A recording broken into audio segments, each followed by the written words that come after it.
English మాట్లాడడానికి భయపడుతున్నారా? అయితే మీకోసమే ఈ స్పోకెన్ ఇంగ్లీష్ క్లాసెస్. వెంటనే కాల్ చేసి జాయిన్ అవ్వండి. నమస్తే రమ్మగారు. నమస్తే జయ. మంచి చందమామ కథ ఒకటి చెప్పండి. ఏం చెప్దాం కదా. సరే, పూర్వం ఒక ఊళ్ళోనట కిరీట్ అని ఒక కుర్రాడు ఉండేవాడు.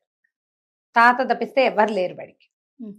తాత వాడు తాత ఎంతో గారాభంగా చూసుకునేవాడు. అమ్మా నాన్న లేని పిల్లాడు, వాడికి కష్టం నిష్ఠూరం ఏం తెలుస్తాయి? అదే కదా. తాతయ్య వేళకు అమర్చేవాడు. తాత ఎక్కడి నుంచి తెచ్చి అమరుస్తాడో వాడికి అక్కర్లా. వేళకి తిని హాయిగా ఆడుకుంటూ చుట్టుపక్కల వాళ్ళతో కాలక్షేపాలు చేసుకుంటూ ఏదో 2 ముక్కలు నేర్చుకున్నాడు అంతే. వీడికి బాగా 18-19 ఏళ్ళు వచ్చేసరికి మెల్లిగా వాడికి అర్థమైంది తన ఇంటి పరిస్థితి. తమ దగ్గర ఏం లేదు. తాత ఇన్నాళ్ళు ఏవో ఉన్నవేవో తెగనమ్మి ఆయన పెద్ద పని చేయగలిగేవాడు కాదు. ఎట్టాగొట్టా పిల్లాన్ని పోషించుకుంటూ వచ్చాడు వాడు సరదా తీరుస్తూ. ఇప్పుడు ఇల్లు తప్పిస్తే ఇంకేం లేదు వాళ్ళ దగ్గర. అయితే తాత కొంచెం అనారోగ్యం మొదలైంది. మెల్లిగా వీళ్ళ పరిస్థితి ఇక్కట్లలో పడింది. ఒకరోజు అన్నాడు, ఎవరో వచ్చారు వాకిట్లో, ఏముంది ఇల్లు అమ్మేసి వైద్యం చేయించుకో అన్నారు. ఈ కుర్రాడు ఈ కిరీటి అది పట్టుకున్నాడు. తాత ఇల్లు అమ్మేసి నువ్వు వైద్యం చేయించుకుందాం అంటే తాత అన్నాడు, ఒరే అట్ట కాదురా నాయన, నా తర్వాత నీకేముంటుంది? ఇప్పుడు కనీసం చుట్టుపక్కల వాళ్ళు ఏదో 5-10 పావలానో ఇస్తారు, ఎట్టాగొట్టా కొంచెం గడుపుకుందాం. ఇల్లు అమ్మేసావంటే నీకు ఆసరా ఉండదురా. స్వతంత్రంగా నీ బతుకు నువ్వు బతకలేవు. నా తర్వాత నువ్వు ఇల్లు అమ్ముకుని ఆ డబ్బులతోటి ఏ వ్యాపారమో చేసుకుందు కానంటే పిల్లాడు ఒప్పుకోలే. ఇప్పుడు నీకు రోజువారీ మందుకి గతిలేక, తిండికి సరిగ్గా కుదరక, నాకేం పని రాక ఇట్లా ఎట్లా కుదురుతుంది? వద్దు, మనం ఇల్లే అమ్మేసేద్దాం, నీకు వైద్యమే చేయిస్తానని బతిమలాడాడు. ఇక ఒప్పుకున్నాడు తాత. పిల్లాడు కొంచెం 19-20 వచ్చినాయిగా, ఇల్లు అమ్మేశాడు. ఓ మూట వచ్చింది. మెల్లిగా తాతకి వైద్యం జరిగింది, వీళ్ళకి భోజనం జరిగింది. జరగా కొన్నాళ్ళకి తాతగారు వెళ్ళిపోయాడు. అయ్యో, వీడి దగ్గర కొంచెం డబ్బు ఉంది ఇంకా. సరే, తాత పోయేసరికి పిల్లాడు ఘనంగా దినవారాలు అన్నీ జరిపించాక చాలా కొద్ది డబ్బు మిగిలింది. ఏమనుకున్నాడు, ఈ ఊళ్ళో ఏముంటాం, మనకి ఇల్లు లేదు, అమ్మేసిన ఇల్లు పోనే పోయింది. ఇన్నాళ్ళు ఎవరింటో పంచనో వాకిటో ఉన్నారు. ఇప్పుడు తాత లేడు. ఆ ఉన్న సామాన్లన్నీ తలా ఒకటి ఇచ్చేశాడు, పంచేశాడు. 1 ఎర అమ్మగలిగినవి అమ్మాడు. ఏవో కొద్ది రూపాయలు ఉన్నాయి. ఈ ఊళ్ళో వద్దు ఇంకా. తాత కూడా నీ బతుకు నువ్వు బతకాలి అన్నాడు. ఈ ఊళ్ళో బతకాలంటే నేను రాఘవయ్య గారి మనవడిగానే ఉంటా. అట్లా కాకుండా కిరీటిగా బతకాలంటే వేరే ఊరు వెళ్ళిపోదాం, ఏదైనా నగరానికి వెళ్ళి ఏదైనా పని దొరికింది. ఇక్కడ ఏ పని చేసినా రాఘవయ్య గారి మనవడనే అంటారు. పల్లెటూళ్ళలో అందరికీ ఇలాంటి సమస్య ఉంటుంది. పూలమ్మిన చోట కట్లు అమ్మలేం. అవును, అలాంటి భావాలు ఉంటాయి. పిల్లాడు వెళ్ళిపోదాం అనుకున్నాడు. సరే, ఎక్కడికో నడవటం మొదలుపెట్టాడు నగరం వైపుకి. ఒక మధ్యలో ఒక అడవి దారి వచ్చింది, కొంచెం ఊరికి సమీపంగా ఉంది. వీడు అక్కడ కూర్చున్నాడు, ఏదో తిన్నాడు మధ్యదారిలో. చెరు మధ్యలో ఏమో 2-3 నేరేడుకాయలు కనిపెడితే అవి నోట్లో వేసుకున్నాడు. చెట్టు కింద కూర్చున్నాడు. తన బట్టలు మూటలో ఉన్న డబ్బులు సంచి తీసి లెక్క పెట్టుకుంటుంటే ఆ దారిలో ఒక కోయ ధర వెళ్తూ కనపడ్డాడు. వెళ్తూ ఈయన కేసు చూశాడు, ఈ అబ్బాయి కేసు చూసి.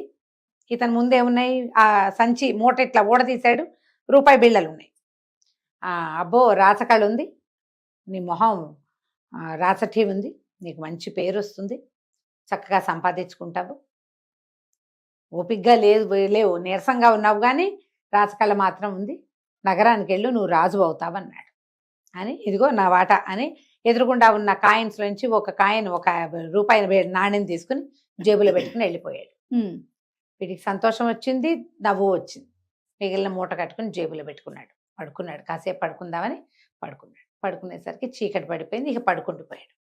రాత్రికి అతనికి ఒక కల వచ్చింది.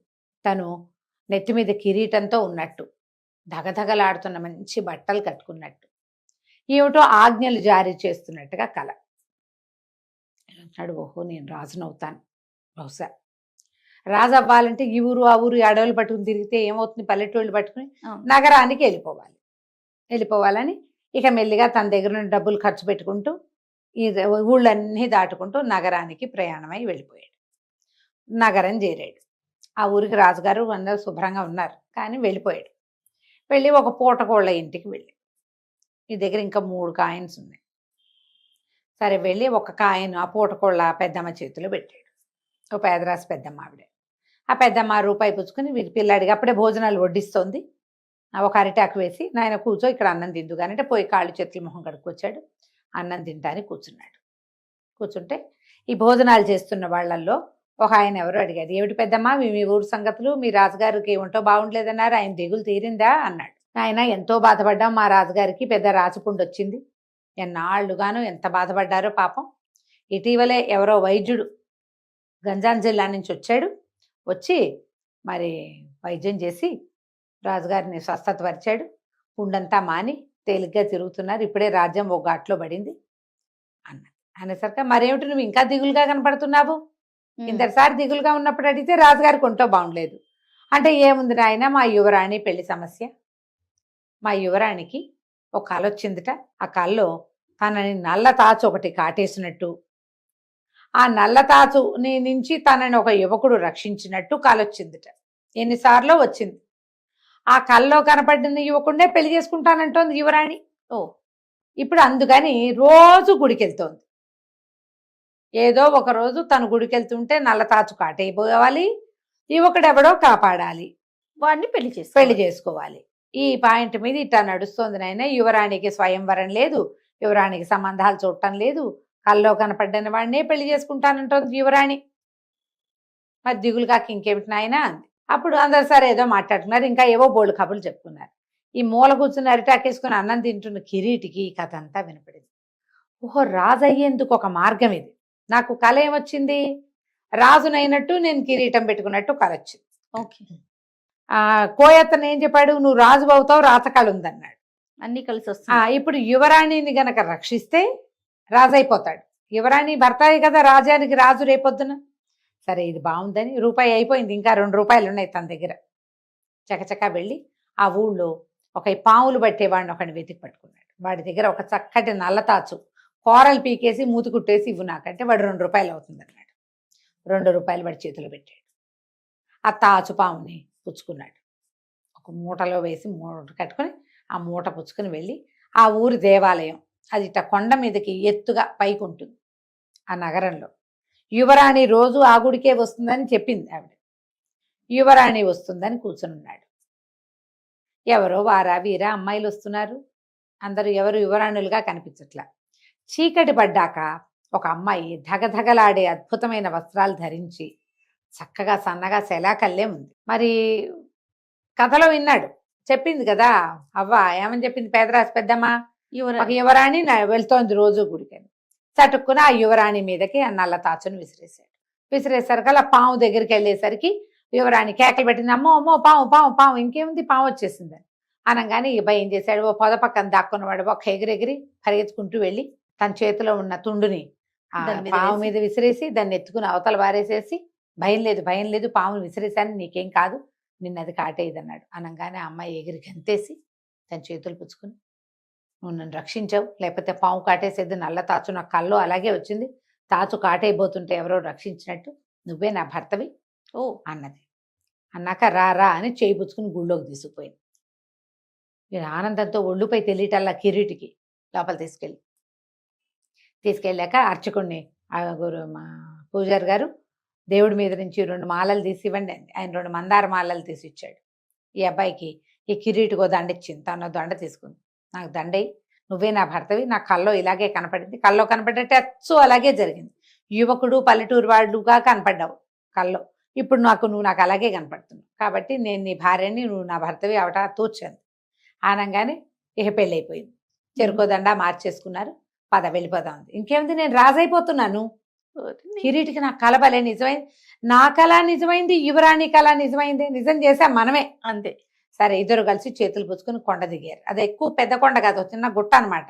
ఓకే. దిగంగానే యువరాణి ఈ అబ్బాయి చేతులు పుచ్చుకుని చకచకా తీసుకెళ్ళిపోయి సందులు గొంతులు అన్నీ తిప్పి ఏ సత్రంలో తను భోజనం చేశాడో పేదరాజు పెద్దమ్మ దగ్గర అక్కడే తీసుకెళ్ళేసరికల్లా ఆశ్చర్యపడి, ఇదేంటి ఇక్కడికి తీసుకొచ్చావు, మన రాజభవనానికి వెళ్ళాలి కదా అన్నాడు. కాదు, ఇదే మన రాజభవనం, ఈ పెద్దమ్మ నన్ను చిన్నప్పటి నుంచి పెంచింది, నా 3వ ఏట నేను ఇవిడికి దొరికా, అప్పటి నుంచి నేను ఇక్కడే పెరిగాను అనగానే తెల్లబోయాడు. అదేంటి యువరాణి అని చెప్పావు కదా నువ్వు అంటే, అవును నా పేరే యువరాణి, అమ్మాయి పేరే యువరాణి. లోపల నుంచి పెద్దమ్మ వచ్చింది. అయ్యో నా తల్లి, నీ కళ నిజమైందా, నీకు యువకుడు దొరికాడా, ఆహాహా ఎంత బాగున్నాడు, ఎంత చక్కటివాడు, ఈ అబ్బాయిని ఎక్కడో చూశానే అంది. నిన్న పొద్దున భోజనం చేశాడు. అదే కదా. అక్కడి నుంచి తను తెల్లబోయాడు. ఏం చెయ్యాలి, తను యువరాణిని పెళ్లి చేసుకుని రాజు అయిపోవాలనుకున్నాడు. ఇక్కడ చూస్తే వేరే కథగా ఉంది. ఈ పెద్దమ్మ ఏం చేసి ఇట్లా ఉండండి ఉండండి అని వాకిట్లో నిలబెట్టి చక్కగా ఇద్దరికి దృష్టి తీసి, రానాయన ఒక సామ్రాజ్యం లాంటిది ఈ సత్రం, దీనికి ఇక నుంచి రాజువి నువ్వే. నా యువరాణిని పెళ్లి చేసుకున్నావు, ఇక నువ్వే దీనికి రాజువి, ఇదంతా నువ్వు చూసుకోవాల్సిందే, ఇక నుంచి నీ చేతిలో పెడుతున్నాను నాయన మా పిల్లని, ఈ సామ్రాజ్యాన్ని అంది. అప్పుడు వీడికి తట్టింది. ఇప్పుడు సొంతంగా తమ పని తాము చేసుకునే వాళ్ళందరూ రాజులే. అంతే కదా. రాజ్యానికి రాజే రాజు కాదు. ఇప్పుడు ఈ సత్రం నాది, ఇక్కడంతా పని నాదే, అంటే నేనే దీనికి రాజుని. అమ్మాయి పేరు యువరాణేనా, అది యువరాణే.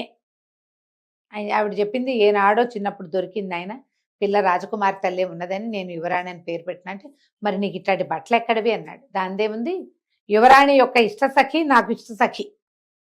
ఆవిడేమో బట్టలు నా ఇష్ట సఖికి ఇస్తుంది, అదేమో నాకు ఇస్తుంది. నేను రోజువారీ మంచి బట్టలు కట్టుకునే అవకాశం ఉంది కాబట్టి నేను యువరాణి బట్టలే కట్టుకుంటాను. అందుకని నన్ను చూడగానే దగదగమని వస్తువులు బట్టలు ఉన్నాయి కాబట్టి రాణిని అనుకున్నావేమో, నా పేరే యువరాణి.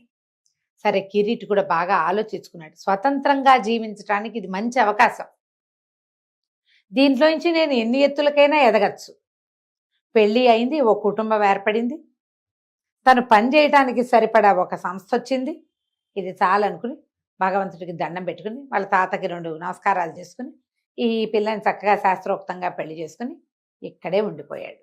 ఎవరైనా సరే రాజు అవటం అంటే కింగ్ కాదు, తమ జీవితాలకి తమలు రాజులుగా ఉండగలిగే అవకాశం కనుక లభిస్తే, అంటే నేను ఎవరి మాట వినక్కర్లేదు, నా మాటే అందరూ వింటారు, అలాంటి ఒక అవకాశం వచ్చినా వాడు రాజే కదా. అంతేగా కదా. ఇలా ఆలోచించండి. కథ కంచికి మనం ఇంటికి. చాలా బాగుందండి. నమస్తే రమ్య గారు. నమస్తే.